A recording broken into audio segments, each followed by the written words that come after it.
Hello friends, हम बात कर रहे हैं different family members of R के बारे में। और अभी तक हमने कवर कर लिए हैं a dozen members. Starting from सबसे पहले हमने देखा कि 3 डिसीजन पैरामीटर्स हैं और उसके बेस पे कितने आईडीवीज हैं।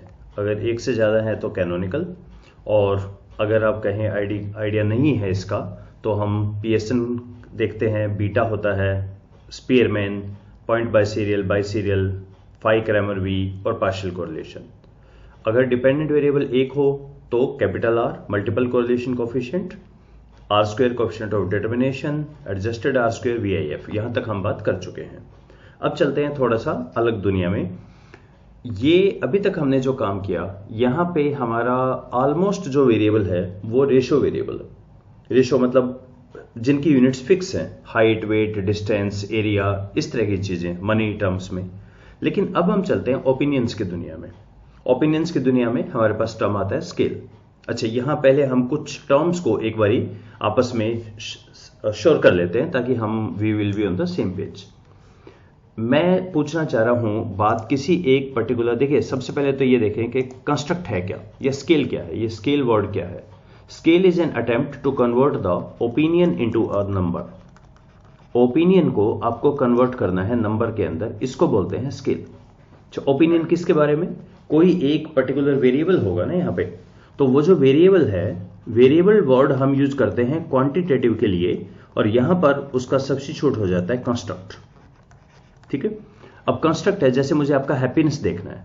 अब हैप्पीनेस तो मैं आपसे ये तो नहीं पूछूंगा ना आर यू हैप्पी, ऐसा नहीं पूछा जाता ओपिनियंस पे। तो हम क्या करेंगे, इसके लिए कुछ स्टेटमेंट पूछते हैं, S1, S2, S3 ऐसे कुछ पूछेंगे हम स्टेटमेंट्स एक ही कंस्ट्रक्ट के। इनके कई नाम हैं। इसको यहां साइकोलॉजी की दुनिया में आइटम बोलते हैं, कंस्ट्रक्ट बोलते हैं, और जो सारा रहेगा इसको स्केल बोलते हैं। मैनेजमेंट में इनको स्टेटमेंट बोल देते हैं। इन टर्म्स ऑफ कंस्ट्रक्ट को हम फैक्टर बोल देते हैं। और यहां पर स्केल के साथ एक मिलते जुलते टर्म है क्वेश्चनर। क्वेश्चनर एक्चुअली स्केल से बड़ा होता है। क्वेश्चनर के अंदर आपके डेमोग्राफिक वेरिएबल भी हो सकते हैं, इसके अंदर रैंकिंग क्वेश्चन भी हो सकते हैं। स्केल होता है जो सिर्फ कंस्ट्रक्ट को मेजर करता है। ठीक है, अगर आपके पास सिर्फ एक कंस्ट्रक्ट है, वो भी एक आप उसको बोल सकते हैं, 1 कंस्ट्रक्ट का स्केल है मेरा। और तीसरा जो स्टैटिस्टिक्स की दुनिया में, इसको बोलते हैं वेरिएबल, इसका नाम होता है लेटेंट वेरिएबल। तो इनके 2-2, 3-3 नाम हैं। मैनेजमेंट की दुनिया में फैक्टर के साथ इसको डायमेंशन भी बोल देते हैं। तो क्योंकि इतने फील्ड हैं तो इसलिए इतने सारे नाम हैं और कंफ्यूजन भी है। तो बेसिकली हम क्या करने वाले हैं, हम कंस्ट्रक्ट्स के बारे में बात करेंगे। कंस्ट्रक्ट की एक बेसिक हमारा आइडिया है कि मेरे जो रिस्पोंडेंट हैं, एक बेसिक अजम्पशन है यहां पे, इसका कोई आप लॉजिक मत देखिएगा। Respondent will speak truth. Respondent मेरे से झूठ क्यों बोलेंगे, वो हमेशा ट्रूथ ही बोलेंगे मुझे, मैं मान के चल रहा हूं। इसको हम बोलते हैं फॉर्मेटिव स्केल। और इसका एक कॉमन एग्जांपल है, जो हम जितनी भी वर्कशॉप होती है उसके अंदर फीडबैक फॉर्म। तो फीडबैक फॉर्म में आप देखिए, एक जो पर्टिकुलर चीज होती है उसको एक ही स्टेटमेंट से मेजर करते हैं। खाना ठीक था, रिसोर्स पर्सन ठीक था, कंटेंट्स क्लियर थे, डिलीवर पूरा हुआ, हैंड्स ऑन हुआ। दोबारा क्रॉस चेक नहीं कर रहे हैं हम मान के चल रहे हैं कि आप सही बोल रहे हैं, झूठ क्यों बोलोगे आप। यहां पे खैर हम ये तो नहीं कह रहे झूठ बोल रहे हैं, लेकिन क्योंकि ओपिनियन है, वो इतना सटल चीजें हैं, तो हम रिस्पॉन्स भी चाहते हैं, plus we want to ensure कि पर्सन ठीक बोल रहा है, कि ट्रूथ आ रहा है कि नहीं आ रहा है। अब ट्रूथ तो निकालना बहुत मुश्किल है, तो हम क्या करते हैं, हम ये देखते हैं पर्सन कंसिस्टेंट है या नहीं। ट्रूथ को हम देख लेते हैं, जो बोल रहा है क्या पर्सन अपनी बात पे कायम है या नहीं है, इसको बोल देते हैं हम कंसिस्टेंसी। तो हम ये 2 देखेंगे, रिस्पॉन्स भी होगा और यहां पे कंसिस्टेंसी भी होगी। इस कंसेप्ट को बोलते हैं रिफ्लेक्टिव कंस्ट्रक्ट। तो फॉर्मेटिव तो बड़ा सिंपल सा है, इसमें तो कोई प्रॉब्लम ही नहीं है, बस आप VIF चेक कर लो, आपस में रिलेशन तो नहीं है, नहीं तो हर एक को एज स्टेटमेंट को ही वेरिएबल मान के आप आगे काम करें। हाँ, रिफ्लेक्टिव में हमें कई चीज करनी होती है। सबसे पहले तो जब भी आप कभी कंस्ट्रक्ट बनाए ना, साइकोलॉजी का याद रखें, रिफ्लेक्टिव कंस्ट्रक्ट प्लस की का मतलब की जरूर दें। की का मतलब अगर आपका स्कोर इतना है तो आपका ऐसा, जो भी आप, जैसे मैं चेक कर रहा हूं हैप्पीनेस का, तो आप इतने हैप्पी है, अगर इतना स्कोर है आपका इतना हैप्पी है। यानी जो भी आइटम पूछ रहे हैं हम यहाँ पे S1, S2, S3, उनका टोटल कर दें, टोटल करके की जरूर दें। ये मैंडेटरी है की को देना, ठीक है, रिफ्लेक्टिव के साथ। तो इससे क्या होगा, आपका यूनिवेरिएट होता है ये रिफ्लेक्टिव पे। जब भी आप चेक करेंगे ना, आपका ये कंस्ट्रक्ट हमेशा यूनिडायमेंशनल होना चाहिए। ओके, इस पे क्या क्या लगाते हैं? सबसे पहले तो इस पे हम रिलायबिलिटी निकालते हैं। अभी रिलायबिलिटी इतनी तरह की है, प्रॉपर कंफ्यूज करने का पूरा है मैकेनिज्म ये रिलायबिलिटी। तो इसकी तो हम डिटेल में बात करेंगे। रिफ्लेक्टिव है तो इस पे EFA लगाते हैं, CFA भी लगाते हैं, SAM भी लगाते हैं, ठीक है। और EFA CFA पे जितना कंफ्यूजन है इतना कहीं नहीं है। तो ये मैंने बहुत डिटेल में प्लेलिस्ट में समझाया हुआ है, यहाँ आई थिंक प्रॉपर टाइम नहीं है। पर हाँ, रिलायबिलिटी की हम एक बारी बात करते हैं। तो हम थोड़ा सा आगे चलते हैं और रिलायबिलिटी में हम देखते हैं कितनी तरह की रिलायबिलिटी है। रिलायबिलिटी के एक प्लेलिस्ट है शायद, Likert scale construction and issues, वहां मैंने इसको डिटेल में समझाया है, इनको भी समझाया है। रिलायबिलिटी के साथ हमेशा टाइम एलिमेंट आता है, ये ध्यान रखिएगा आप। अगर आप मेरे से फर्स्ट टाइम मिल रहे हैं या फर्स्ट टाइम ये वीडियो देख रहे हैं, यू कांट से कि मैं रिलायबल हूं। आपको कैसे पता? रिलायबल आप सिर्फ उसी कंसेप्ट को बोलते हैं, उसी चीज को, उसी पर्सन को बोलते हैं जब बार बार चेक करने पे सिमिलर बिहेवियर आए, उसको बोलते हैं रिलायबिलिटी। तो इसमें टाइम एलिमेंट आता है। तो या तो एक पर्सन को आप टेस्ट रीटेस्ट करें, ये जो चेक करता है ये हमें देता है टेम्पोरल स्टेबिलिटी। टेम्पोरल स्टेबिलिटी का मतलब है मैंने आपसे कुछ रिस्पॉन्स चेक किया, आपकी पॉलिटिकल एफिलिएशन देखी, आपने बताया मैं तो जी एक्स पार्टी का हूं, फिर मैं महीने बाद मिला, फिर भी आप एक्स के हो, फिर 2 महीने बाद मिला, आप एक्स पार्टी के ही हो समर्थक। तो इसका मतलब है टेस्ट रिटेस्ट करने से टेम्पोरल स्टेबिलिटी है, आप कायम हो अपने बयान पे, अपनी बातों पे। That's a good one. Internal consistency का मतलब होता है आप मुझसे एक ही बार मिलोगे, मैं आपसे एक ही बात बार बार घुमा फिरा के पूछ लूंगा, और उसके लिए हम यूज करते हैं क्रॉनबेक अल्फा। अब ये अल्फा आर ही है। क्या है फार्मूला अल्फा का? K R bar divided by 1 plus K minus 1 into R bar. R bar क्या है? अगर मेरे पास है S1 S2 S3 तीन स्टेटमेंट है, इन दोनों का लीजिए R12, इन दोनों का R निकाल लीजिए R23, इन दोनों का R निकाल दीजिए 13, इन तीनों का R13 R23 प्लस R कौन सा रह गया है 12 डिवाइडेड बाई 3, इसको बोलते हैं R बार। और K क्या है? K है 3, number of items, K R bar 1 plus K minus 1 R बार, ये है अल्फा। तो ये एक तरह का R ही है। इसकी वैल्यू जो होती है 0 से लेके और 1 के बीच होती है, 0 से 1 के बीच होगी। 0.7 से ज्यादा है तो बहुत अच्छी बात है, बी हैप्पी विद दैट। तो अल्फा बहुत चला और बहुत सालों तक, खैर आज भी लोग रिपोर्ट कर रहे हैं, लेकिन बाद में मैकडोनल्ड ने कहा नहीं, इसमें कुछ इश्यूज हैं, आप अपना सैंपल बढ़ाते जाओ, जैसे जैसे आप एन बढ़ाओगे आपका अल्फा बढ़ता जाएगा, बाकी all other things same, N बढ़ाने से अल्फा बढ़ जाता है, ये इसमें इशू है। और ये इसका ना एक तरह से अप्रोक्सीमेशन देता है, इसमें और भी कुछ इश्यूज हैं, तो इन्होंने कहा नहीं एक ओमेगा भी होता है। तो इस पे प्रोफेसर हेज ने एक अपना, जिन्होंने प्रोसेस बनाया था ना, उन्होंने ओमेगा का भी प्लग इन बनाया हुआ है। SPSS के अंदर डालें, क्लिक करें, अल्फा भी दे देगा और ओमेगा भी दे देगा। अच्छा, बहुत कम लोगों को पता है कि अल्फा जो बनाया ना क्रॉनबेक ने, that was actually a improvement of KR20। KR20 क्या है? जब आपका सारा डाटा बाइनरी डाटा हो, 10 क्वेश्चन है, सारे बाइनरी हैं, और वहां आप इंटरनल कंसिस्टेंसी निकालना चाह रहे हैं, रिलायबिलिटी निकालना चाह रहे हैं, यहां पे इस कंसेप्ट को बोलते हैं KR20। ठीक है, तो पहले KR20 आया था, उसके 2 साल के बाद फिर क्रॉनबेक अल्फा आया था, फिर ओमेगा आया था। तो इंटरनल कंसिस्टेंसी के 3 हो गए, और उसके बाद एक अलग से होता है split half reliability. Split half simply क्या करते हैं, आपसे 10 क्वेश्चन पूछे जाएंगे, वो 10 हम पॉजिटिव पूछेंगे और नेगेटिव पूछेंगे, और फिर उनका हम सिंपली SPSS में डाल के R ही निकालते हैं। बेसिकली ये R से अलग नहीं है, ये कुछ नया नहीं है, 2 अलग अलग का, जैसे 20 क्वेश्चन में पूछूंगा, हैं 10 ही क्वेश्चन, 10 पॉजिटिव वर्डेड हैं, 10 नेगेटिव वर्डेड हैं, और फिर पहले 10 का R निकाल देते हैं, दूसरे 10 का R निकाल देते हैं। सेम आना चाहिए ना। अगर मैं आपसे कोई 2-3 बातें पॉजिटिवली पूछूं, वही 3 बातें नेगेटिवली पूछूं, तो R थोड़ी चेंज होना चाहिए, R उन 3 स्टेटमेंट का R तो सेम ही रहना चाहिए। तो ये वही है, कोई नई चीज नहीं है। हाँ, नई चीज ये है इंटररेटर का, टेट्राकोरिक और पॉलीकोरिक। ये क्या है? देखिए, जब भी कभी पहले तो ये ना, जब भी हम ईएफए यूज करते हैं या सीएफए यूज करते हैं, इसका वन ऑफ द अजम्पशन है आपका डाटा में नॉर्मेलिटी होनी चाहिए, नॉर्मेलिटी इन द डाटा। अब बहुत सारे लोग ये बोलते हैं कि आपके जो लिकट स्केल होते हैं ना, 5 पॉइंट 7 पॉइंट स्केल, उनका ये कहना है कि ये हमारा ऑर्डिनल डाटा है, और ऑर्डिनल डाटा है तो नॉर्मेलिटी कैसे आ जाएगी बताइए। ऑर्डिनल है मानते हैं लोग, बहुत सारे ये भी मानते हैं कि इंटरवल है, काफी लंबी डिबेट है, लेकिन जो ऑर्डिनल मानते हैं तो उनकी प्रेफरेंस होती है पॉलीकोरिक कोरिलेशन को यूज करना। पॉलीकोरिक कोरिलेशन क्या करता है, ऑर्डिनल मेजरमेंट होती है, लेकिन हम जो एनालाइज करते हैं, हम जो इसका प्रिडिक्ट करते हैं, वो हम करते हैं मीट्रिक के लिए। अभी एक बड़ी मजेदार चीज है कि मेजरमेंट तो है ऑर्डिनल, लेकिन उसके बेस पे आप जो पॉपुलेशन के लिए प्रिडिक्ट करते हैं वो हमारा मीट्रिक के लिए हम कर रहे हैं, तो पॉलीकोरिक कोरिलेशन होता है। लेकिन अगर ऑर्डिनल भी नहीं है, बाइनरी है, सिर्फ दो येस नो टाइप के क्वेश्चन पूछे, उनसे आप जब इस तरह का गैस लगाते हैं उसको बोलते हैं टेट्राकोरिक। टेट्रा रिमेंबर 4, तो 2 बंदे हैं, उनसे मैंने पूछा कुछ भी आप ये काम करेंगे कि नहीं करेंगे, इसने कहा यस, इसने कहा नो, यस और नो, पहला पर्सन दूसरा पर्सन।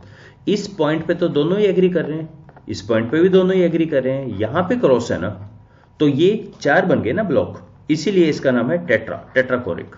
और अगर ये 3x3 की टेबल होती तो इसका नाम हो जाता है पॉलीकोरिक कोरिलेशन। तो जो डायगोनल है वो हमेशा कॉन्कोर्डेंस होता है, एक जैसे हैं, बाकी सारे एरर टाइप होते हैं पॉलीकोरिक। तो एक पूरा स्कूल ऑफ थॉट है जो ये मानता है कि जब आप ईएफए यूज करें तो आप पॉलीकोरिक कोरिलेशन मैट्रिक्स निकालिए और उसके बेस पे ईएफए रन करें। एटलीस्ट साइकोलॉजी की दुनिया में लोग ये मानते हैं। तो ये भी हमारे अलग अलग आर के ही वर्जन हो गए, और काउंटर आगे चलते हैं 12 से, अल्फा 13, 14, 15, 16 एंड द 17। आगे हम चलते हैं ईएफए में। अब ईएफए में क्या प्रॉब्लम है, पहले तो ये बताइए ईएफए क्यों करना ही क्यों है हमें ईएफए। अगर मैं अपना ये लेता हूं S1, S2, S3 जो कि बहुत हाईली कोरिलेटेड है, इनका अल्फा 0.8 है, फिर मैंने लिया S4, S5, S6, इनका भी अल्फा काफी अच्छा है, 0.75 है, ठीक है, और इन सब के बेस पे मैंने एक डीवी लेके रिग्रेशन रन किया। आपको क्या लग रहा है ये टिकेंगे क्या उसमें, या आपस में किक आउट हो जाएंगे?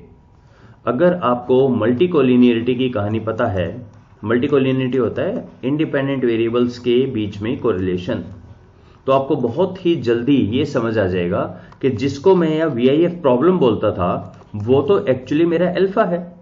तो एक तरफ तो आप बहुत खुश हो रहे हैं कि अल्फा इतना अच्छा है, लेकिन जिसको रिग्रेशन लगाना है उसको बड़ी चिंता हो रही है। वो कह रहा है कि यार ये इतना हाई कोरिलेशन है तो ये तो वीआईएफ हो जाएगा, ये तो उड़ जाएंगे सारे। एग्जैक्टली यही चीज कही चार्ल्स स्पीयरमैन ने। उन्होंने कहा नहीं, हम क्या करेंगे, हम इनका एक फैक्टर बना देंगे F1, इसका एक फैक्टर बना देंगे और फिर उनको हम कोरिलेशन में ले जाएंगे। ओके, तो इसका मतलब है आप इन तीनों का एवरेज ले लो, इसका भी एवरेज ले लो। नहीं, ऐसा नहीं होगा। इनका एवरेज लेने से इनका कोरिलेशन थोड़ी खत्म हो गया। अगर आपने, और ये ना भूलिए कि इसका इससे भी तो कोरिलेशन होगा, इसका इससे भी कोरिलेशन होगा। तो पॉइंट ये है कि एवरेज लेने से ये कोरिलेशन थोड़ी खत्म हो गया। तो हम क्या करेंगे, इन सब से, अभी ध्यान से सुनिएगा, S1, S2, S3, S4, S5, S6, इन सब से हम एक फैक्टर बनाएंगे F1, पहला फैक्टर, उसका एक तरीका है। फिर टोटल में से इसको सब्ट्रैक्ट कर देंगे, टोटल माइनस फैक्टर 1, क्या आ गया, उसको रेजिडुअल बोल दूं मैं। इस रेजिडुअल का टोटल से तो कोई रिलेशन नहीं होगा ना, तभी तो रेजिडुअल है। रेजिडुअल से यही प्रोसीजर यूज करके F2 बनाएंगे, F3 बनाएंगे और ऐसे अप टू F6 बनाएंगे। तो बेसिकली जब भी आप शुरू करेंगे ना, और ये फैक्टर कैसे बनता है, जैसे अगर आपके पास ये हैं S4, 5, 6, जस्ट इमेजिन कि मैंने इसका B1 निकाल दिया, जैसे रिग्रेशन में निकालते थे ना, B5, B6, यहां कांस्टेंट नहीं होता है। तो B1 S1 plus B2 S2 plus this plus this plus this plus this, इसका नाम हो गया F1, जो रेजिडुअल में से फिर ऐसे F2, F3। तो बेसिकली सबसे पहले क्या होगा, सॉफ्टवेयर आपको ये 3, 4, 5, 6 और इसी तरह से F1, F2, F3, F4, F5, F6, ये इतने जितने स्टेटमेंट उतने फैक्टर, ये रूल है। ये बना के दे देगा।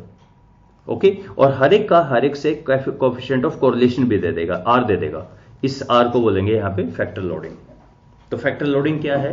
फैक्टर लोडिंग है coefficient of correlation between every statement and every factor. ये दे दिया, ठीक है, हो गया जी। फैक्टर एनालिसिस तो खत्म।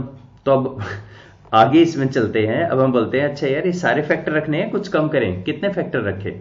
हाँ, इसके लिए हम क्या करेंगे, इस टेबल से एक और टेबल बनाएंगे, जैसे ये S1, S2, F1, F2 है ना, और हम यहाँ पे इस पूरी टेबल का स्क्वायर कर देंगे, ये R स्क्वायर ऐसे, ठीक है। अब अगर मैं इन सारी का रो वाइज ऐड कर दूं, सारे फैक्टर मिलके पहली स्टेटमेंट को कितना एक्सप्लेन करते हैं? अच्छा, इसमें कोई परेशान नहीं होना, 100% एक्सप्लेन करेंगे, क्योंकि जितने स्टेटमेंट है उतनी फैक्टर हैं। सारे फैक्टर मिलके पहली स्टेटमेंट को कितना एक्सप्लेन करते हैं? देखिए, ये जो था इसने एक्सप्लेन किया, बच गया इसको गया, बच गया इसको गया, इसको गया इसको गया, 100% एक्सप्लेन हो गया, 100% ही करेंगे। इसको बोलते हैं कॉम्युनैलिटी। और एक फैक्टर मिलके सारी स्टेटमेंट को कितना एक्सप्लेन करता है, इसको बोलते हैं आइगन वैल्यू। इसका तो नाम है आइगन वैल्यू। एक फैक्टर कितना एक्सप्लेन करता है और सारे फैक्टर कितना एक्सप्लेन करते हैं एक स्टेटमेंट को, इसका नाम है कॉम्युनैलिटी। अब ये मान लीजिए 6 स्टेटमेंट है ना, तो इसका टोटल 6 में से 3 ये करता है, 1.5 इसके गया, 1 इसके गया, 0.2 इसको गया, इसका टोटल भी 6 ही आएगा। सारी आइगन वैल्यू का 6 ही आएगा, आर स्क्वायर ही तो है ये। अब ये थोड़ा सा कंफर्टेबल नहीं है हम ये पढ़ने में, 3 आउट ऑफ 6, 1.5 आउट ऑफ 6, तो इसको इससे डिवाइड ही कर देते हैं 6 से, नंबर ऑफ आइटम से। इसको बोलेंगे वेरिएंस एक्सप्लेन्ड। जितना भी आपका आइगन वैल्यू है, ये ऐसा क्यों बोले हम 3 आउट ऑफ 6? ऐसे बोलते हैं ना, ये 50% है, ये 25% है, ये 16% है, ये इतना परसेंट है, और टोटल इसका 100 आ जाएगा। तो हम ये बोल देते हैं उतने फैक्टर रख लो जिनसे आपका 60% वेरिएंस एक्सप्लेन्ड हो जाए, ग्रेटर देन 60 हो जाए, उतने फैक्टर रख लो। 6 क्यों रखने हैं, 2 फैक्टर रख लो ऐसे। तो जैसे ही 2 फैक्टर करेंगे, रिमेंबर कॉम्युनैलिटी गिर जाएगी ना, 100 थोड़ी है। बाकी के जो आर स्क्वायर थे ये तो टोटल था सबका, जब इनको डिलीट किया तो कॉम्युनैलिटी कम हो जाएगी। तो हम बोल देते हैं अच्छा आइगन वैल्यू 1 से ज्यादा हो, कॉम्युनैलिटी 0.5 से ज्यादा हो हर स्टेटमेंट की, वेरिएंस एक्सप्लेन्ड 60% से ज्यादा हो, फैक्टर लोडिंग प्रेफरेबली 0.7 से ज्यादा हो, तब उसकी अगर 0.7 से ज्यादा है ना तो उसके आगे कन्वर्जेंट रिलायबिलिटी अच्छी आएगी, वरना 0.4 से ज्यादा है, you can be happy with that. तो आपने एक चीज गौर किया, ये जो मैंने फैक्टर निकाला ये तो रिग्रेशन वाले मेथड से निकाला, y = b1 s1 b2 s2 and so on, और इनके बीच में r ही तो निकाला है मैंने। इस r का नाम अब फैक्टर लोडिंग हो गया है। और फिर आर स्क्वायर जो निकाला, आर स्क्वायर का ही आइगन वैल्यू, देखिए इन सारे आर स्क्वायर का टोटल है कॉलम वाइज, और अगर रो वाइज टोटल करूं इसका नाम कॉम्युनैलिटी है। Eigen value divided by total number of item, इसका नाम वेरिएंस एक्सप्लेन्ड है। तो नई चीज क्या है, आर के ही तो डोमेन में हम घूम रहे हैं सारे। तो ये था हमारा EFA, जिसमें हम लार्जली OLS रिग्रेशन को यूज करते हैं। अब रिमेंबर एक कार्ल पियर्सन थे तो एक फिशर भी तो थे। फिशर ने कहा मैं एक नया मेथड देता हूं। अगर आपके पास 3 स्टेटमेंट हैं, ठीक है ना, आप अभी तो क्या कर रहे थे, आप स्टेटमेंट से फैक्टर बनाते हो ना, इनको चाहे आप इनका एवरेज ले लें, चाहे इनका B1 B2 करके EFA से कर दें, स्टेटमेंट से फैक्टर बनता है। कल इसने जो फिशर हैं इन्होंने कहा नहीं, हम क्या करेंगे, एक फैक्टर बनाएंगे और फैक्टर से मैं स्टेटमेंट को प्रिडिक्ट करूंगा। बड़ी नई बात है। तो फैक्टर कहां है, इन्होंने कहा फैक्टर हम बनाएंगे और हम इनको इतना प्रिडिक्ट करेंगे कि as large as possible, as maximum as possible. फिर मैं इसको कंपेयर कर दूंगा आपकी एक्चुअल वाली से, ये तो आपकी एक्चुअल वाली थी और ये हैं जो मैंने अपने फैक्टर से बनाई। अब फैक्टर एक ही है, इसको तीनों को प्रिडिक्ट करना है, ठीक है। जो किया और जो नहीं गया वो एरर में गया, जो नहीं कर पाया वो रेजिडुअल हो गया ना, जो नहीं कर पाया। तो फैक्टर तो है नहीं SPSS डाटा फाइल में, ये तो सर्कल आएगा, इन पे बॉक्स आएगा। तो ये इस टाइप का जो डायग्राम बना यहां पे, यहां एक बड़ी इंपॉर्टेंट चीज है देखने वाली, डिपेंडेंट वेरिएबल कौन है यहां पे, ये है ना डिपेंडेंट। तो S1 को प्रिडिक्ट कर रहे हैं ना F1 से, और रिमेंबर ये जो है बीटा ही तो R होता है। ये एक बहुत शानदार चीज है जिसको वो बोलते हैं कि गंगाधर ही शक्तिमान है, पता है आपको, और Batman is actually the Bruce veins.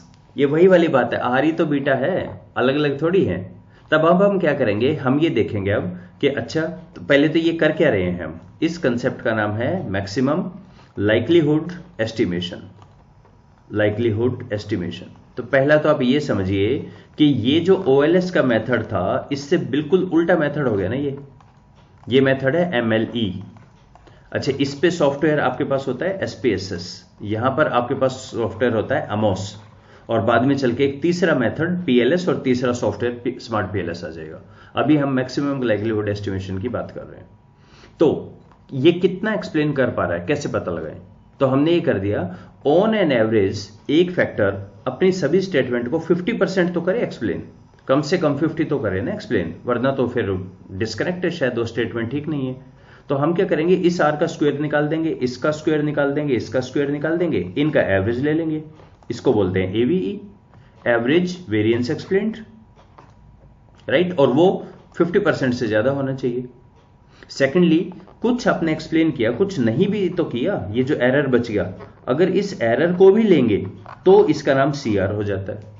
और इसी तरह से तीसरा है, इसका नाम है रो, RHO, रो बोलते हैं इसे। तो ये तीन यहां पे इंडिकेटर हैं कन्वर्जेंट वैलिडिटी निकालने के। एक AVE है, सबका एवरेज, इसीलिए अक्सर ये बोल देते हैं अगर ये बीटा 0.7 से ज्यादा है ना, 7.1 से ज्यादा है, बढ़िया, कुछ चेक नहीं करना, क्योंकि इसका स्क्वायर करेंगे तो 0.5 से ज्यादा ही आएगा वो, इसका स्क्वायर। तो एक AVE है, एरर को लेंगे तो CR है, और तीसरा एक रो है, तीन है ये। इसी तरह से जब हमने एक फैक्टर लिया, इसने अपनी ये स्टेटमेंट को प्रिडिक्ट किया सभी को, और इनका हमने निकाल दिया AVE। इसी तरह से दूसरे के लिए हमने किया होगा, इन दो कंस्ट्रक्ट का आपस में रिलेशन कितना है। तो एक कंस्ट्रक्ट चाहे कितने भी उनसे रिलेटेड हो, हाईएस्ट बताइए सबसे ज्यादा कोरिलेशन कितना है, और उसका अगर हम स्क्वायर कर दें, उसको बोलते हैं MSV। एक कंस्ट्रक्ट नंबर A किससे हाई कोरिलेशन है, लेट्स से ये 0.6 है और ये 0.4 है, तो 0.6 लार्ज है ना, हायर है ना, इसके स्क्वायर को MSV बोल देंगे, और दोनों का एवरेज 0.5 के स्क्वायर को ASV बोल देंगे। एवरेज स्क्वायर वेरिएंस और maximum shared variance, average shared variance. और रूल क्या है हमारा, ये AVE इन दोनों से ज्यादा होना चाहिए। अब टेक्निकली बाद में एक चीज हमने नोट की, अगर AVE MSV से ज्यादा है तो ASV से तो होगा ही होगा ज्यादा, ये चेक करने की जरूरत ही नहीं है। तो इसीलिए आजकल इसको रिपोर्ट नहीं करते हैं, ड्रॉप ही कर दिया है। लेकिन फिर भी हम अपना अगर काउंटर देखें, 17 हो गए थे हमारे, 18, 19, 20 आइगन वैल्यू वेरिएंस एक्सप्लेन्ड, 21, 2, 3, 4, 5, 6, 26 तक हम पहुंच गए, और क्विकली 30 तक चल देते हैं। स्ट्रक्चरल इक्वेशन मॉडलिंग में जब भी हम ऐसे इफेक्ट देखते हैं ना A का B पे, हम बोलते हैं एक मीडिएटर भी है। अब ये मीडिएटर अगर आप ध्यान से देखें, ये चीज तो मल्टीपल रिग्रेशन हो गया ना, दो चीज आ रही है इस पे, तो इस पे एक इफेक्ट तो आ रहा है डायरेक्टली, एक इफेक्ट आ रहा है इसके थ्रू। अच्छा, ये इफेक्ट निकालते कैसे हैं, अगर ये A1 है, ये A2 है, ये A3 है, A3 को तो बोलते हैं डायरेक्ट इफेक्ट, और इनडायरेक्ट इफेक्ट क्या होता है, A1 इंटू A2। तो प्रोफेसर हेयर बोलते हैं आप ये चेक करो क्या ये जीरो है। अच्छा, ये जीरो कब हो सकता है, या तो ये जीरो हो या ये जीरो, तभी तो होगा। तो हम इनडायरेक्टली ये चेक कर रहे हैं कि या तो ये जीरो, या अगर ये आता है कि नहीं भाई ये जीरो नहीं है, इसका मतलब ना तो ये जीरो ना ये जीरो, क्योंकि इनमें से कोई भी जीरो होता तो ओवरऑल जीरो हो जाता। तो हम इनडायरेक्ट इफेक्ट निकालते हैं, इधर से जो जाता है एक डायरेक्ट जाता है, और दोनों को ऐड कर दें, उसको बोलते हैं टोटल इफेक्ट। तो ये तीन तरह के हमारे इफेक्ट होते हैं इसमें, डायरेक्ट, इनडायरेक्ट, टोटल। और फाइनली आ जाता है मॉडरेशन। मॉडरेशन में हम चेक करते हैं, जैसे मैंने कहा कि number of hours of study lead two marks. पहले तो अब अगर मैं पूछूं आपसे कि ये रिलेशन कहां पर है, तो रिमेंबर B को रिलेशन बोलते हैं, बीटा। तो अब मैं ये चेक करना चाह रहा हूं क्या इसके ऊपर जेंडर का फर्क पड़ता है। तो बेसिकली मैं ये चेक कर रहा हूं जो बॉयज के लिए है और जो गर्ल्स के लिए है, रिग्रेशन कोफिशिएंट वो सेम है या नहीं है। अगर वो सेम है, इसका मतलब चाहे बॉय हो या गर्ल हो, जितना पढ़ोगे उतने मार्क्स आ जाएंगे। और अगर मैं कहूं नहीं ये सेम नहीं है, इसका मतलब बीइंग बॉय और गर्ल ऑल्सो इफेक्ट के आपके मार्क्स कितने आते हैं, अदर देन दैट इनका भी एक इंटरेक्शन इफेक्ट है, वो हो जाता है हमारा मॉडरेशन इफेक्ट। तो ये सारे के सारे आर के ही तो ऑफशूट हुए। ये जो टोटल इफेक्ट बोल रहे हैं, डायरेक्ट बोल रहे हैं, ये क्या है? ये बीटा ही तो है और बीटा ही आर है। तो ये सारे आर के ही इफेक्ट है। मॉडरेशन भी, इंटरेक्शन इफेक्ट भी आर के ही है। तो 30 तक तो हम पहुंच गए हैं। 31 से आगे अभी हम बात नहीं की है हमने। ये मल्टी लेवल मॉडलिंग में आता है, इंट्रा क्लास कोरिलेशन के बारे में। इसकी हम फिर आने वाले टाइम में बात करेंगे। बाकी मैंने इन सब के वीडियो बना रखे हैं, I think except rank correlation, बाकी सब के बना रखे हैं। आप इस पर क्लिक करेंगे तो आपको सीधा उस वीडियो पे आप जा सकते हैं और ये प्रेजेंटेशन आपको इस वीडियो के साथ ही मिल जाएगा। So hope you like this journey of R. Let's stop here. Thank you.